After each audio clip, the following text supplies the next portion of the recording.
Have you ever looked up at the night sky and wondered, why can't my camera capture what I'm seeing?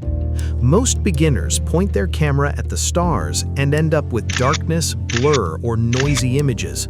But with just a few simple techniques, you can photograph the Milky Way and create images that seem almost impossible. And the best part? You don't need professional equipment to get started.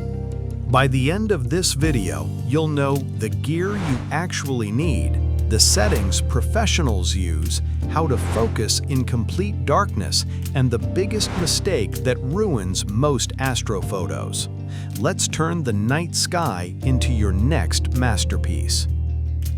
Choosing the right night. Astrophotography starts long before you press the shutter. The darker the sky, the better your results. Avoid nights with a bright full moon because moonlight washes out faint stars and Milky Way detail. Instead, aim for nights around the new moon. You'll also want clear skies. Even thin clouds can hide the stars.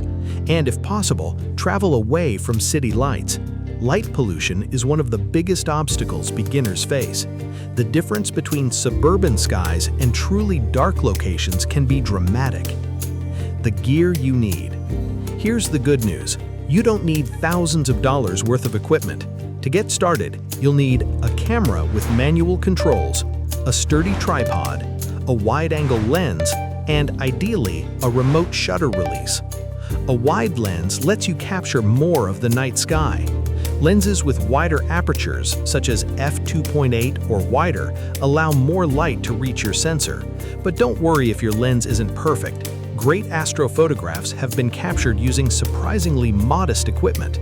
Technique matters more than expensive gear. The magic settings. This is where astrophotography comes alive. Start by switching to manual mode.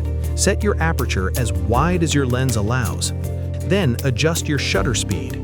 Too short and your image will be too dark. Too long and stars begin to stretch into trails.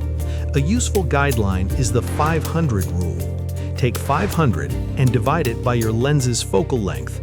The result gives you an approximate maximum exposure time before noticeable star movement appears. For example, using a 20mm lens, 500 divided by 20 equals 25. That's your starting point. Choose an ISO between 1600 and 6400. From there, experiment. Every camera and location is different. Focusing in the dark.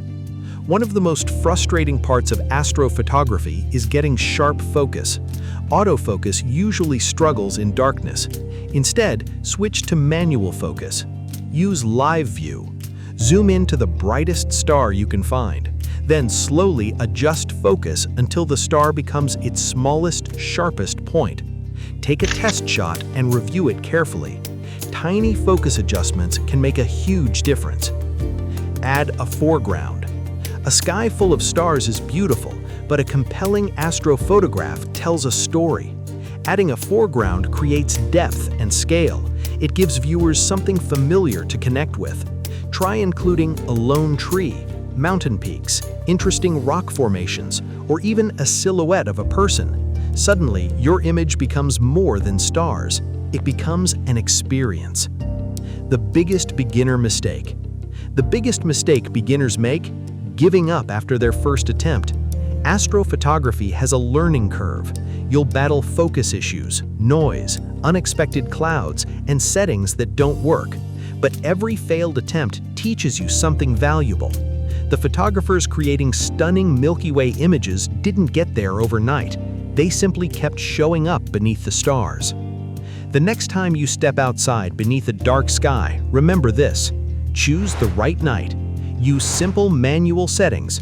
Focus carefully. Add a foreground.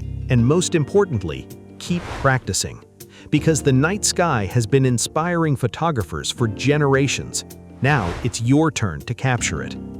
If this video helped you, subscribe to Photography Basics for simple tutorials that make photography easier to understand. And tell me in the comments, what's the first astrophotograph you want to capture?